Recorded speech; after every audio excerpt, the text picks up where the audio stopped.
Good afternoon. It's Monday, the 4th of July 2016, just after 1 o'clock. Welcome to UK Column News. I'm your host, Brian Gerrish, with me in the studio, Mike Robinson. The weather, with just a brief comment, because it's grey, misty and cold here in Plymouth. It could be the winter. It might well be the winter. We'll leave it at that. Well, what's the state of the nation?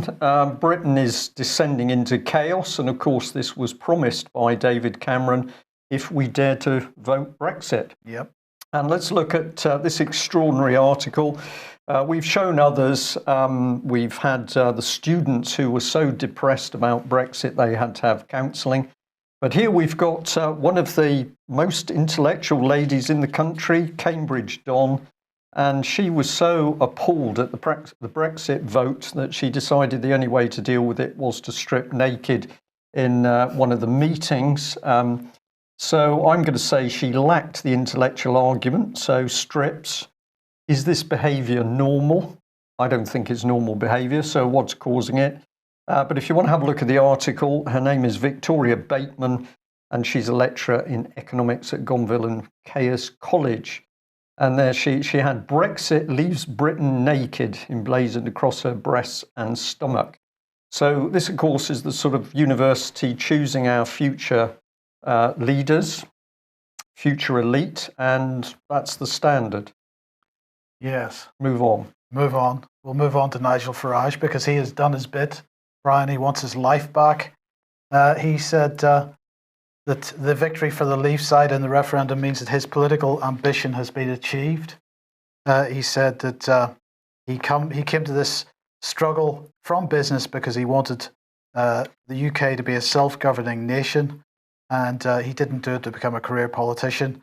UKIP is in a good position, he says, and will continue with my full support to attract a significant vote. Whilst we will now leave the European Union, the terms of our withdrawal are unclear. If there's too much backsliding by the government and the Labour Party, and with the Labour Party detached from many of its voters, then UKIP's best days may yet be to come, but he doesn't want to be part of it. Brian, so what do we make of this?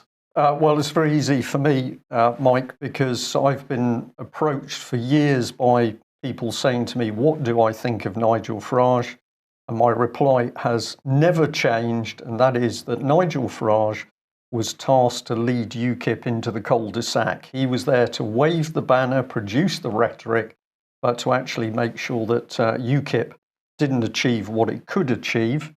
And I'm quite sure that there's going to be at least two ladies listening to this programme today who remember after other successes of UKIP, they were told by the Nigel Farage hierarchy, well, don't press home the advantage, take some time off and relax.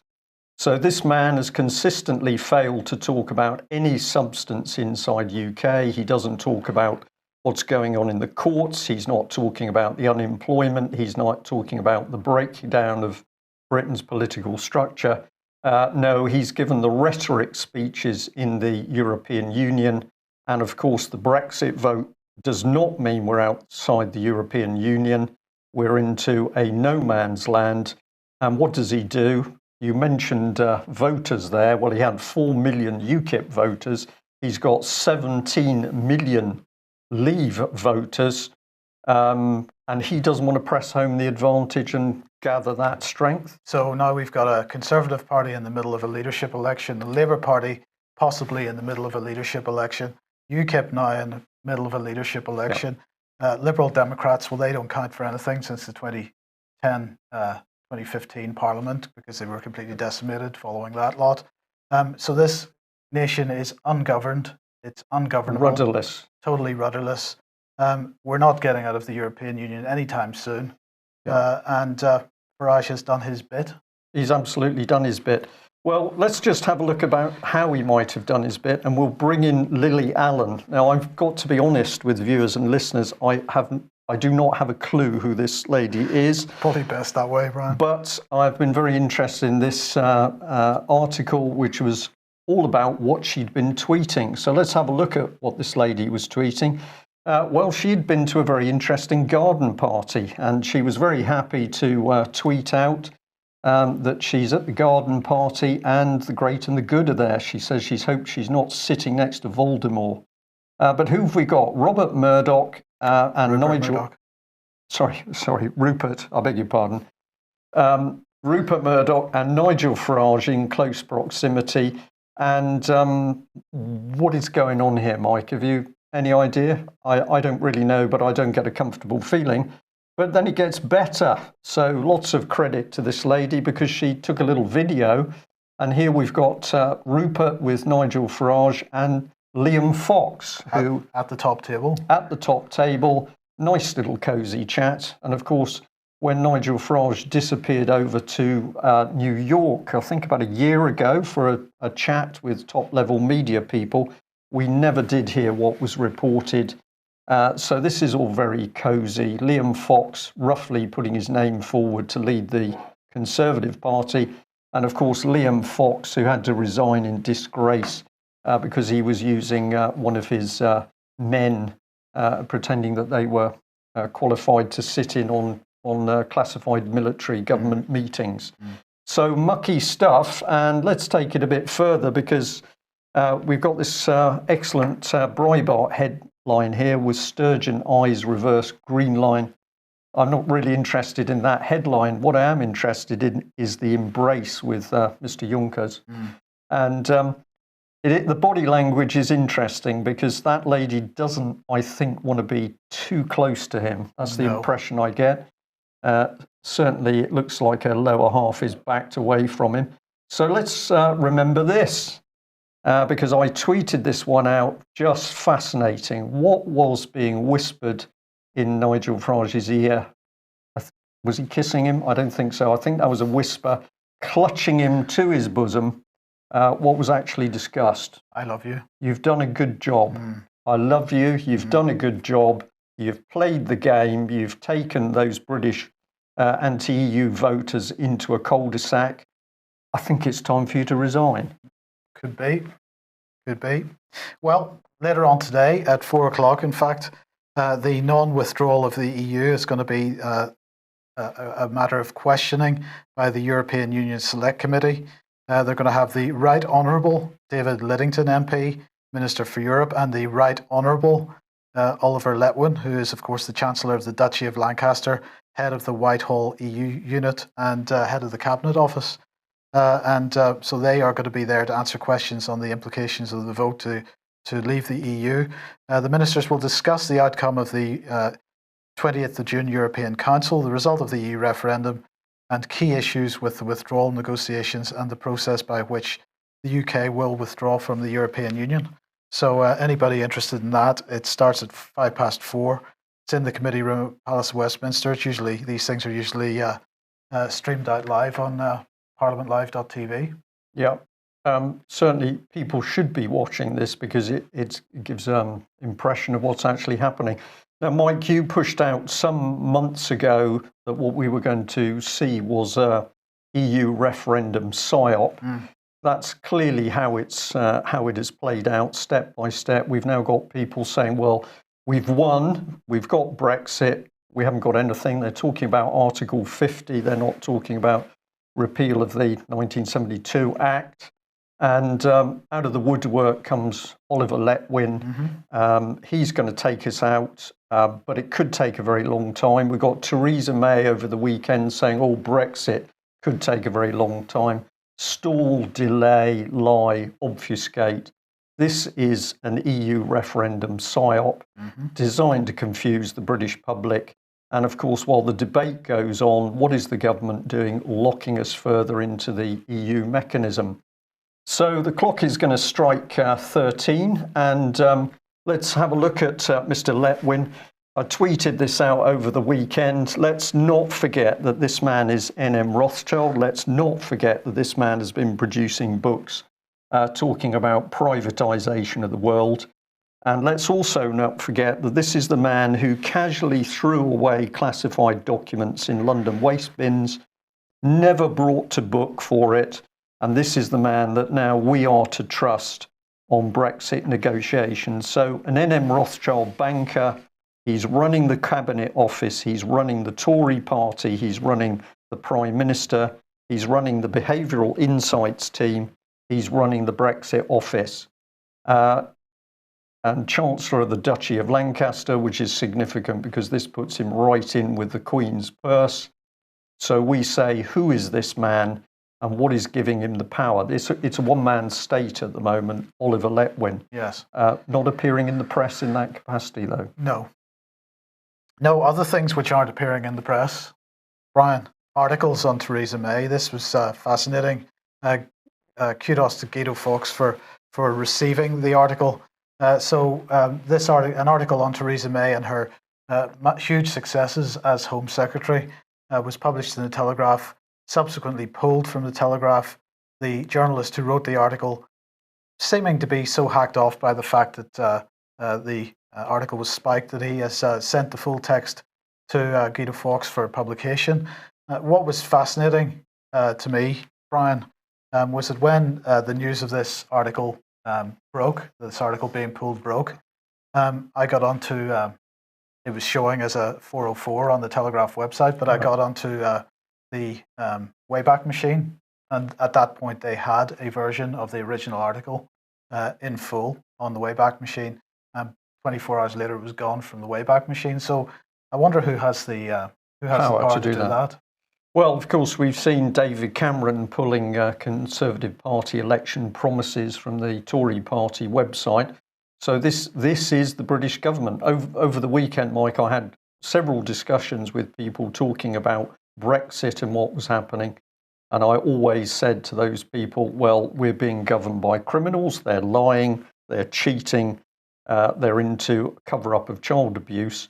And it was very interesting because instead of getting that rejection, the wall that was coming out, you're now getting sort of a wry smile. I think people are beginning to see through this stuff, and it is in front of our face. Is it a turn away if you are?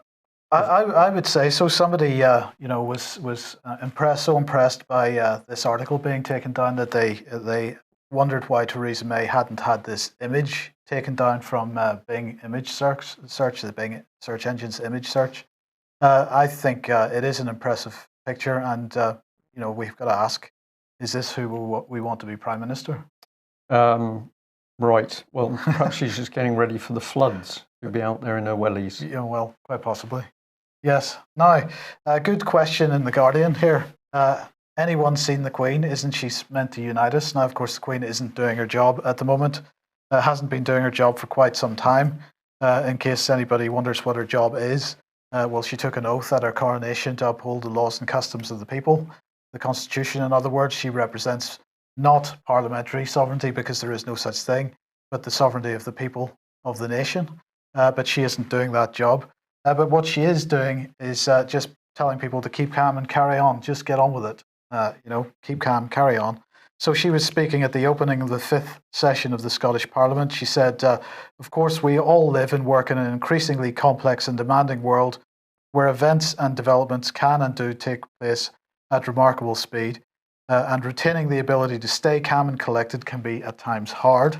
She said, and that was really the point of it. We should just shut up and get on with it. It's very interesting, Mike, that when that original slogan came out during the Second World War, there was discussion, a lot of discussion about whether it should be used. And in fact, it wasn't used. And the reason it wasn't used is because it was felt that the British public would regard it as an insult, that under conditions of stress and wartime stress, they wouldn't stay calm. So what an interesting reflection on society that when there was a war going on and people under immense strain, the nation had such a high state of morale that nobody was going to say they weren't going to stay calm and actually carry on about their business. But I also add to that, if I may, of course, we should not forget that none of the wider press and media are talking about this key issue of the Queen accepting mediatisation. So is it our Queen? Well, we don't think so, because of course she simply said, I'll carry on with the money and the overall power and the title and the trappings, but I've handed power over to the European Union. Mediatisation is the word for it. treason is what other people would call it. But nobody is talking about this. And I think it's vital that we start to ask the questions as to why this lady has utterly betrayed the country. Okay, moving on. NATO. It's now only 4 days until the NATO summit in Warsaw, and apparently NATO's enhanced forward presence will include 4 multinational battalions. So that's good. They continue with their useful tweets. Well, they're saying in the documentation for the upcoming summit, they're saying that NATO will continue to work closely with partners such as Finland, Sweden, and Georgia, who have a significant contribution to make to security in the strategically important Baltic Sea and Black Sea regions. So they're continuing to saber rattle with Russia. Well, Russia was meeting, or at least Putin was meeting with the Finnish president over the weekend. Well, he said basically, well, he said this, in fact, he said, do you think we will continue to act in the same manner if Finland joins NATO? We have withdrawn our troops to a distance of 1,500 kilometers from the border. Do you think they will stay there? And that's really the point here. They had quite cordial meeting, I believe. But Putin went on to say, anyway, we will respect any choice of the Finnish people. It's up to the Finnish people to decide how to defend their independence and ensure their safety. Of course, we value Finland's neutral status and respect it, but it's not up to us to address this issue. So that's pretty clear. Well, isn't it extraordinary, Mike, after the suffering that went on in the Finland-Russian war, huge casualties, vast casualties on both sides, forgotten about, overridden by the rest of the Second World War. But then you've had those countries living quite happily side by side for the last, whatever it is now, 60 plus years, 60 years, whatever it is. And all of a sudden, it's now the situation is inflamed, being made aggressive. And how's that being done by NATO? Yeah. Yep. Well, NATO, another NATO country is Iceland. And Iceland has authorized the return of US troops, allegedly amid a Russian threat, the Russian threat. So what are they doing? They're moving, they had previously hosted US Air Force units, including Fighter Squadron, AWACS, and so on. Those units were withdrawn 6 years ago, and they've been replaced by a NATO air policing service. But now the US wants to go back because they're concerned about a resurgent Russia, and they want to make sure that they're able to deal with those nasty Russians should they decide to invade or something. Well, this is all interesting stuff, Mike, because this is Cold War territory. Significant of Iceland is control of the Norwegian Sea, and that was to stop the Russian submarine fleet coming down and into the Atlantic. So we got to a situation where the Americans can give up that capability, and now all of a sudden we're being told that Russia is so aggressive they're going to have to rebuild all of that Cold War facility. It's when you dig into this stuff, it's a fantasy. It's another psyop being played out here. Just incredible. Well, here's possibly another one. This is Franco-British defence cooperation, of course. Cameron was speaking to Hollande following the Battle of the Somme commemorations in France. And apparently a Downing Street spokesperson said that the Prime Minister held talks with President Hollande on the margins of the Somme centenary commemoration.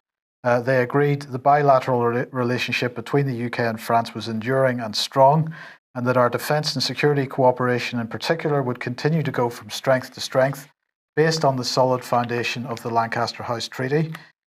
They agreed a mutual commitment to continue to work closely together to protect our shared border in Calais and to maintain so-called juxtaposed controls.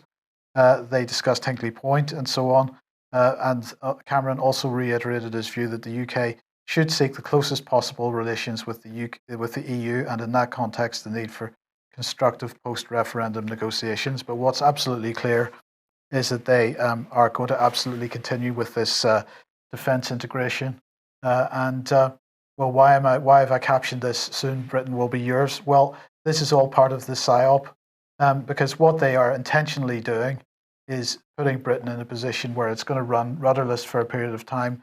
that can have only a negative effect on the country. And when that negative effect hits us, they're going to say, well, it was all because we voted to leave the European Union. Whereas if they were all doing their jobs, if Cameron was doing his job, if MPs were doing their jobs instead of messing about with leadership campaigns and actually running the country, then perhaps we would be in a much stronger position than had we remained within the European Union. This is true, Mike. Rudderless nation, but of course the other thing is we've got the military being absolutely destroyed from the inside. The last few days I was hearing some extremely interesting things about the Royal Navy, shortage, particularly of engineers, ships not going to sea because they haven't got the required people on board.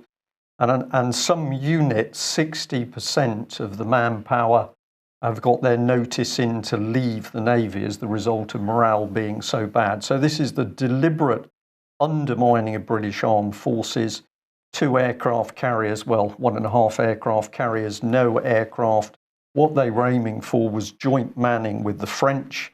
And I think Brexit has put a little bit of a spanner in the works with that. But essentially, rudderless nation, not in control of our own armed forces. We are very close to not existing as a nation state. This is what the obfuscation is about. Delay Brexit because they can then strip out Britain's military. And of course, the other part going with it is they are certainly going to target Britain's nuclear deterrent because as far as I'm concerned, I'll just put my belief on the table, as it were. The aim is that the control of nuclear weapons is handed over to the French, and Britain no longer has an independent strategic nuclear deterrent. And it's highly significant. I think David Ellis has mentioned this before, that of course, when you look at the British nuclear processing industry, France is now being brought into that. And that is to help take control of nuclear weapons back over to the French side. So I think there's very, very dangerous policy going on here. And of course, David Cameron has done it out of sight of the public, behind closed doors, with the assistance of a charity, the Franco-British Council. Just incredible stuff when you analyse it. And if I can just add a final prod, of course, we don't hear Nigel Farage talking about any of this. So the in-depth detail of how Britain is being taken apart, its sedition, its subversion. We have not heard Nigel Farage talk about any of these subjects. And of course, he ran away from the subject of political charity common purpose that has done such huge damage, undermining particularly the public sector. Okay, well, as I say, Cameron and Hollande discussed mutual commitment to continuing a close working relationship with regard to the shared border in Calais. Well, this is Mandie Campbell. She's leaving the civil service. She is Director General of the Immigration Enforcement. She's departing after 30 years at the Home Office. She said, while I'm delighted by the new opportunity ahead of me, I'm also sad to be leaving this great Department of State after 31 years. The Home Office has given me the chance to work on some of the most important issues for society alongside fantastic and dedicated colleagues. Well, let's just remember about the record of immigration enforcement while it's been under the control of Mandie. Here we are. The Director General of Immigration Enforcement has lost track, apparently, of 50,000 illegal immigrants. Now, this is from 2010, I believe. MPs accused the Home Office officials of being complacent. She, of course, said it wasn't her fault. It was because the Home Office had hired Capita to track down migrants. It was Capita's fault. Well, who asked the Home Office to hire Capita? The government, I would imagine, Mike. Well, it was clearly she made the decision. So Capita, 121,000 had been tracked down, but 50,000 couldn't be found. She said at the time, Capita do a range of checks on the individuals to follow up last known addresses and specialist checks with credit agencies. A range of checks takes place to try and determine their location. The group of 50,000 we've had no contact with at all. So she's been doing a good job. Perhaps it's not really too sad that she's leaving. Well, and we should also remember common purpose super guru Lynn Homer, of course, was brought in to look after the border agency. She'd already failed in Birmingham City Council, created a banana republic. That was the official quote over elections. So they brought her into the border agency. Then they promoted her to transport. Then they promoted her to the Treasury. So what we're seeing is that people who are collapsing infrastructure in UK are rewarded and promoted. It's pretty easy to put this together now. Well, let's see where James Brokenshire ends up then. So this is Refugee Children, a new scheme which is going to encourage local authorities to care for unaccompanied asylum-seeking children. This is the Home Office and the Department of Education. They have launched a new voluntary transfer agreement between local authorities for the care of unaccompanied children who arrive in the UK and claim asylum. This is called the National Transfer Scheme. And under the scheme, a child arriving in one local authority area that's already under strain, caring for unaccompanied children, can be transferred to another council that has capacity. And as well as that, they say that they are going to provide annual support for each child aged under 16, which is going to range from £34,675 to £41,610. So clearly a lucrative business to look after these unaccompanied children. James Brokenshire said the UK has a proud tradition of offering sanctuary to all those in need of protection, including vulnerable asylum-seeking children, and ensures their welfare and safety is at the heart of every decision made.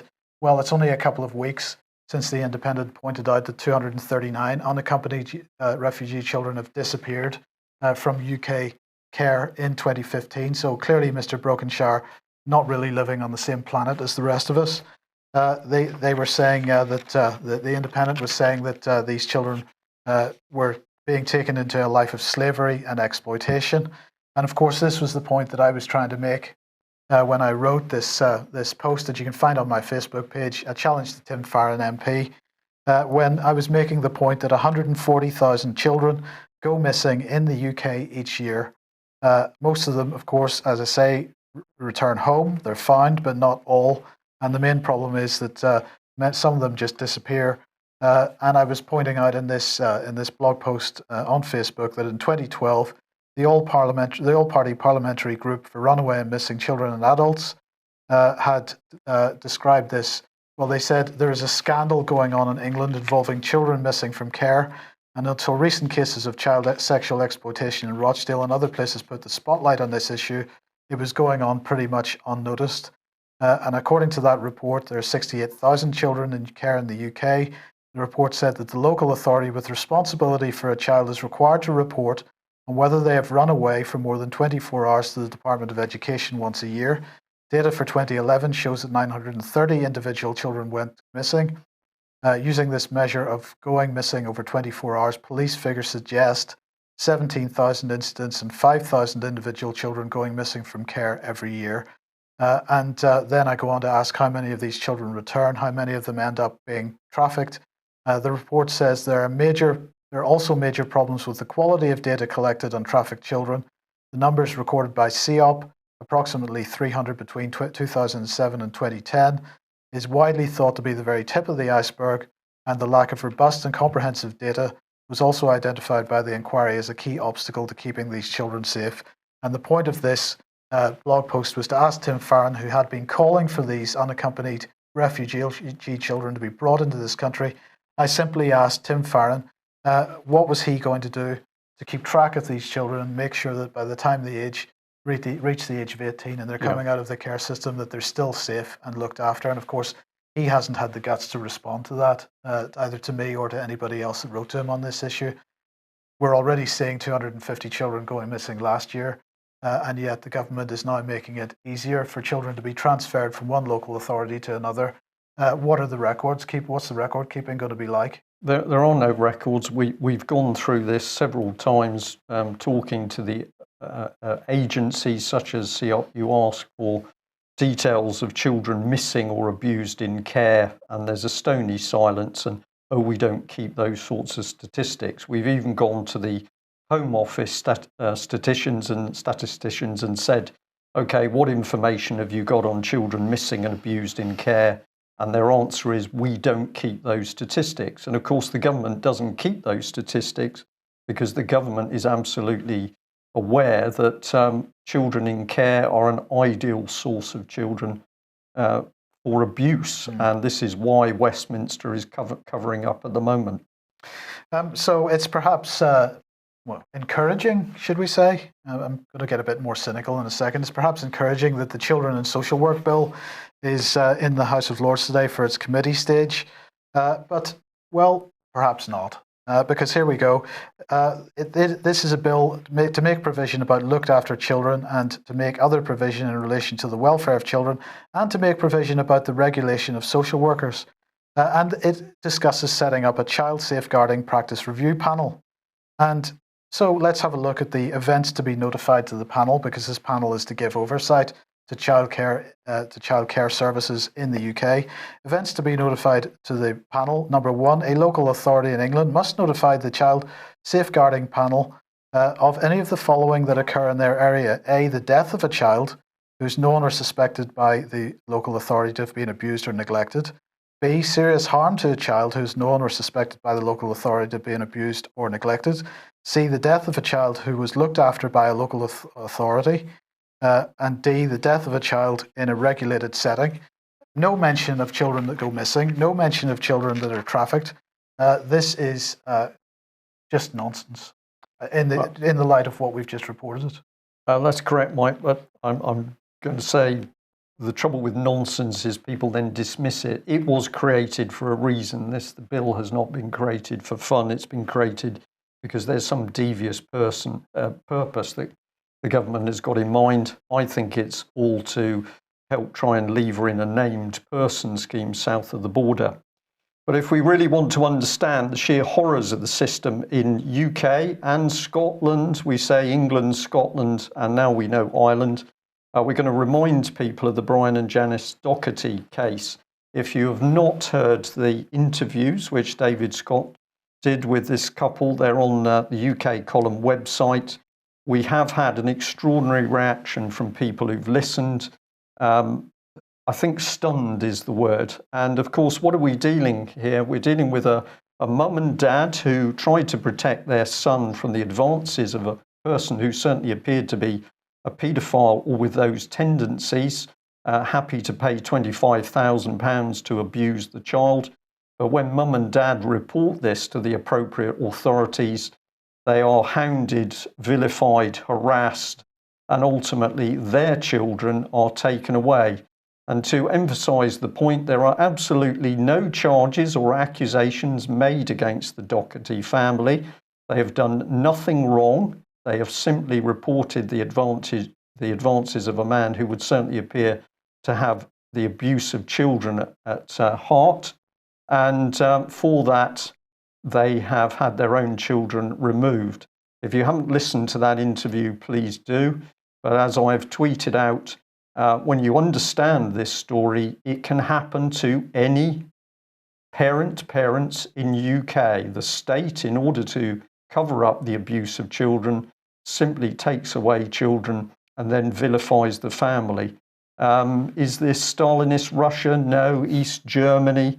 An African dictatorship? No. This is David Cameron's Conservative Britain in 2016, and this is becoming very serious stuff.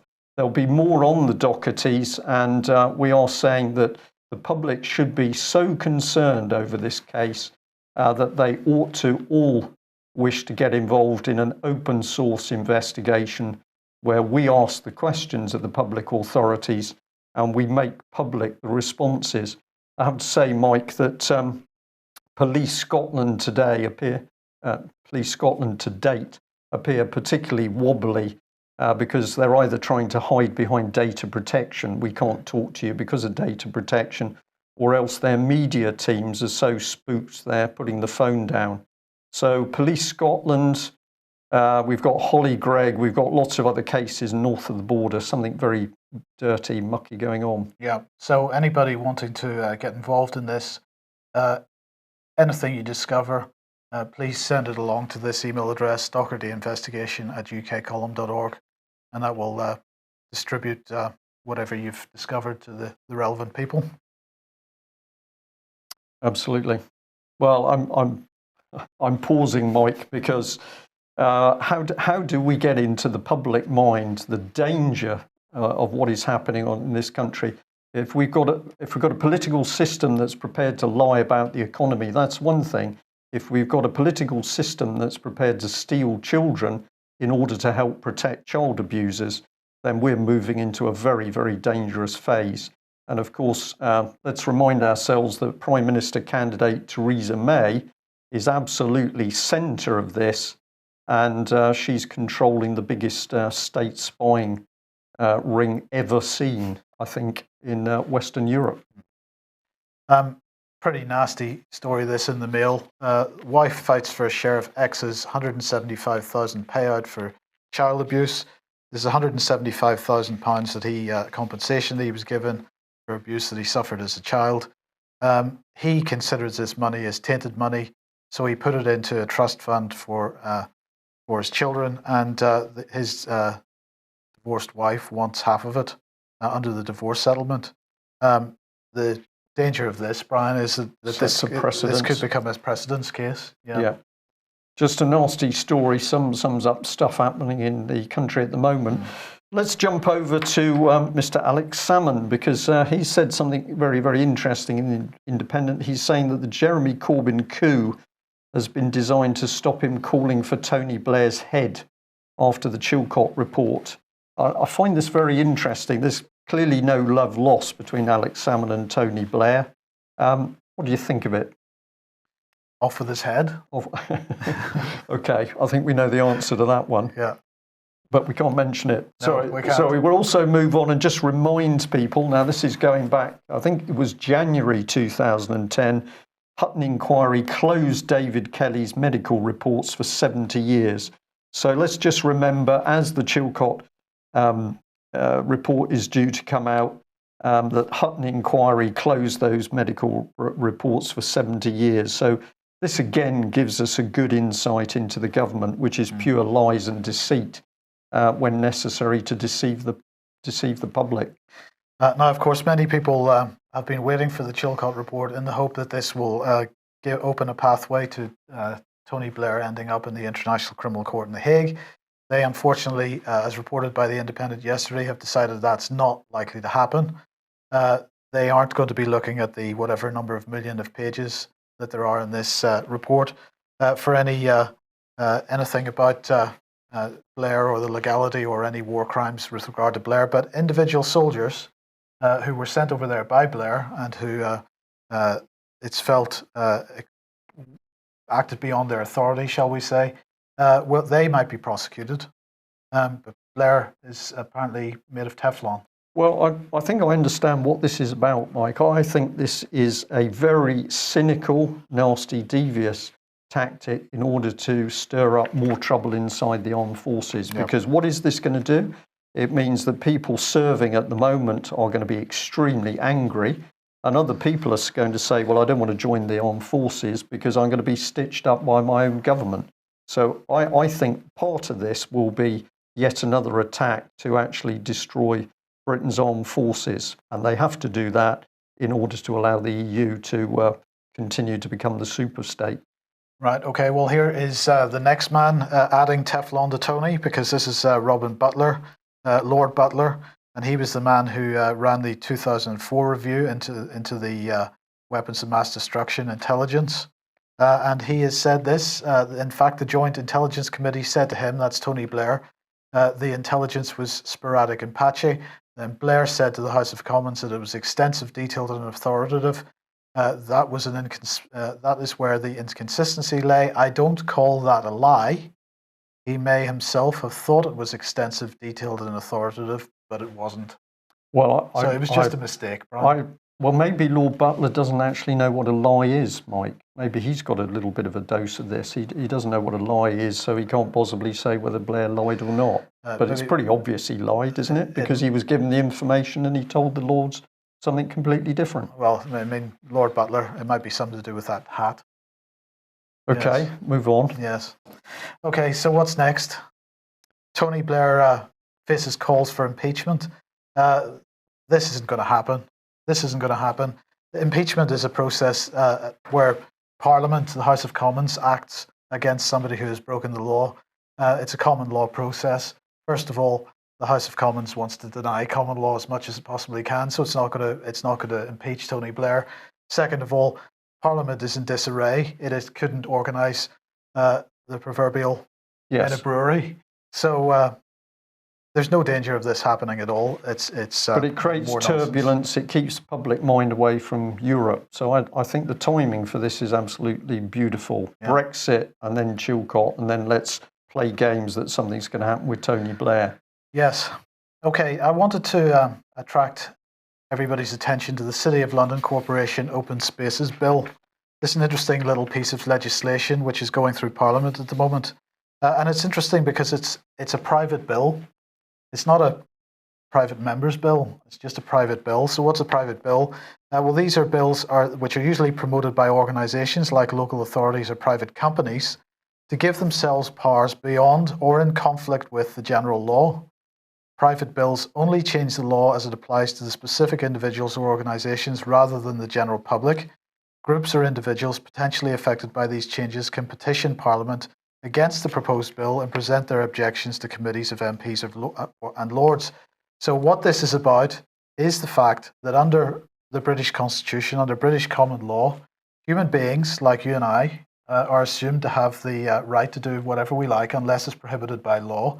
But corporations have the right to do nothing except where it's permitted by law. So what a private bill is about is getting that permission for a corporation to act in a way that otherwise, as it wants to, right? So this is with regard to open spaces, and this is just read out the first paragraph here. The bill confers certain additional powers to the City of London Corporation with respect to open spaces it manages outside the City of London. Some of these powers are conferred in relation to the open spaces managed by the corporation inside the city as well. But now these open spaces are really within the remit of the City of London Corporation due to local acts and instruments. But what they're asking for, I'll just run through a couple of the things that they want. Clause 8 provides a statutory basis for the use of open spaces for the purposes of utilities infrastructure. And so the question I'm asking, is this fracking related? Is that why they're asking for this at this particular time? The document here says that it's to do with underground pipes and wires, but why ask for this at this time when fracking is so much on the agenda? So I'm just asking that question. I don't know the answer to that. Clause 11 empowers the corporation through its authorised officers to issue fixed penalty notices for certain offences in the open spaces. So what we're looking at here now is a corporation issuing fixed penalty notices, not a local authority, not government, not the police, a corporation, and particularly the City of London Corporation. Clause 12 extends to the corporation the power to make community protection notices. So now we're giving a corporation the ability to put community protection notices. These are the successor to ASBOs, antisocial behaviour orders. So we're now putting community protection notices on people they don't like, perhaps. People that are standing in open spaces making speeches or people who are causing them trouble. Right. Clause 13 imposes a requirement on suspected offenders to give their name and address to an authorised officer of the corporation. Well, we have no obligation under common law to give our name and address to a policeman. So why should we be giving our name and address? Why should we be permitting legislation which gives a corporation the power to demand and require our name and address? This is pretty dangerous stuff.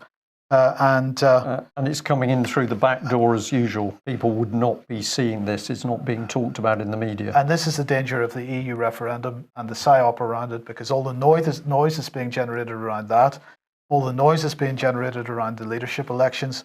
All this stuff is going on under the radar, and not many people are paying any attention to it. Yeah.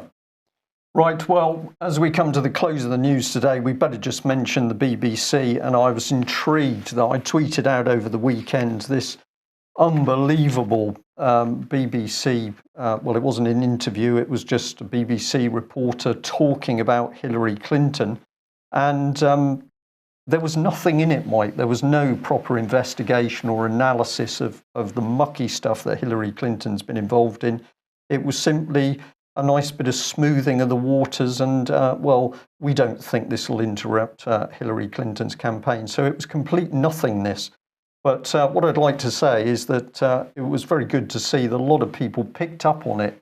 And so that particular tweet moved. Sorry, I'll just that was the tweet that went out. And it was pushed on quite nicely. So I think people are beginning to see it. But this one is something I couldn't resist because David Cameron abused by Welsh fans after his pretend support for Wales. So this is quite interesting because typically David Cameron tweeting out, I can't think of the right word, but huge game for Wales tonight, well done.